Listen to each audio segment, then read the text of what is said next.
Everyone told me cats hate water, but one tiny rescue cat proved the entire world wrong.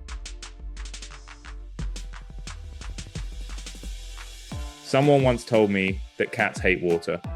They would run away the moment they saw the ocean, let alone ride the waves. I believed that too, until the day a tiny cat willingly jumped onto my surfboard and caught its very first waves with me. Now, every time we head to the beach, people aren't amazed by the surf.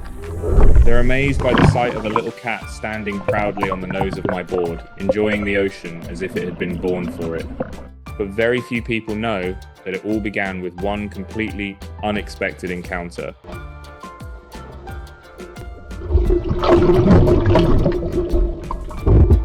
The first time we met Kuli, we had simply stopped by a cat adoption center to look around.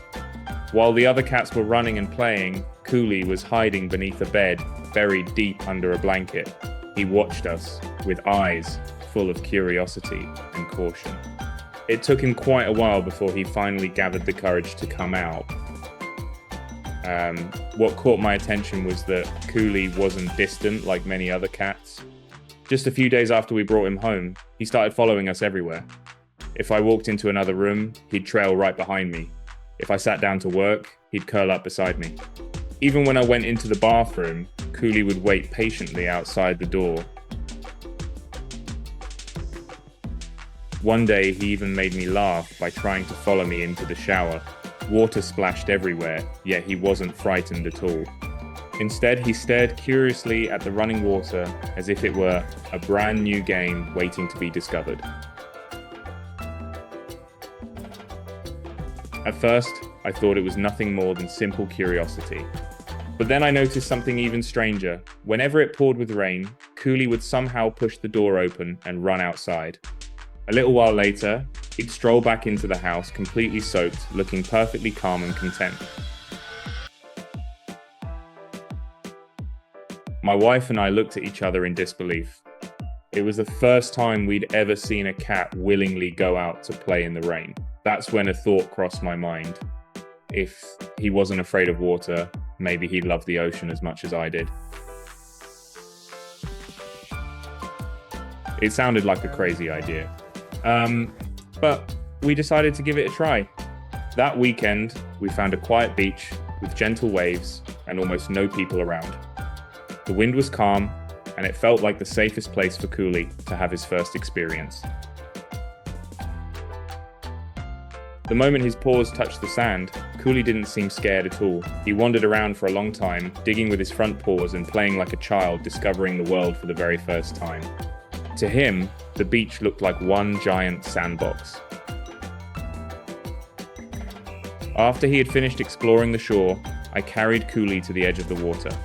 I was fully prepared for him to struggle and try to escape. But the exact opposite happened. He gently reached out a paw to touch the water, then calmly took a few more steps forward.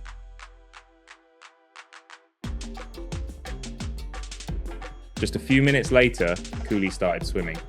No one had taught him. He'd never practiced before. He simply swam naturally, as though he'd always known how. I stood there speechless, never imagining I'd witness a cat swimming so comfortably in the ocean.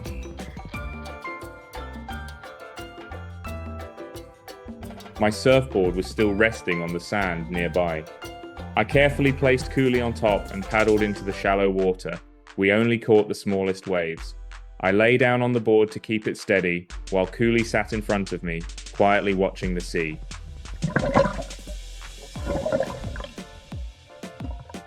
The very first wave rolled beneath us. I turned around to check on him, and Kuli was still sitting there, completely relaxed. He wasn't frightened. He didn't try to jump off. In fact, he almost looked like he was enjoying the ride.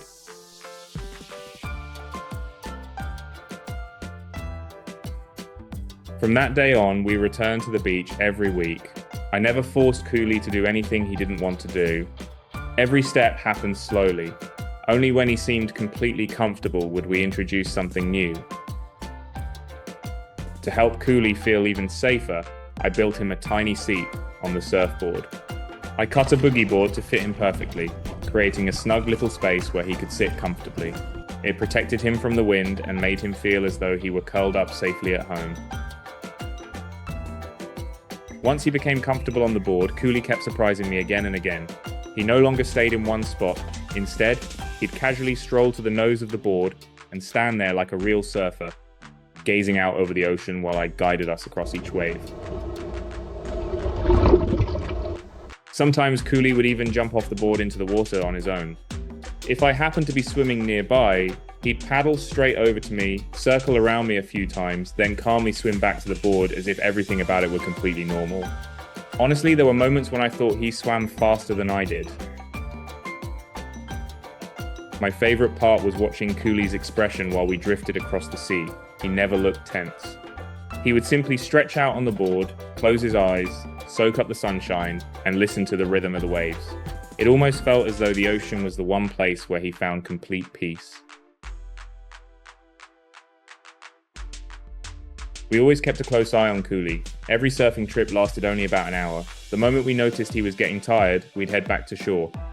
We rinsed him thoroughly with fresh water to wash away the salt, gently dried his fur, and only then headed home.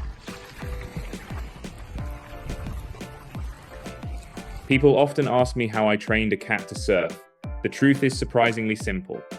I never forced Kuli to love the ocean. All I did was give him a safe place to explore at his own pace. Everything else was entirely his own choice. Perhaps the most wonderful part isn't that Kuli can swim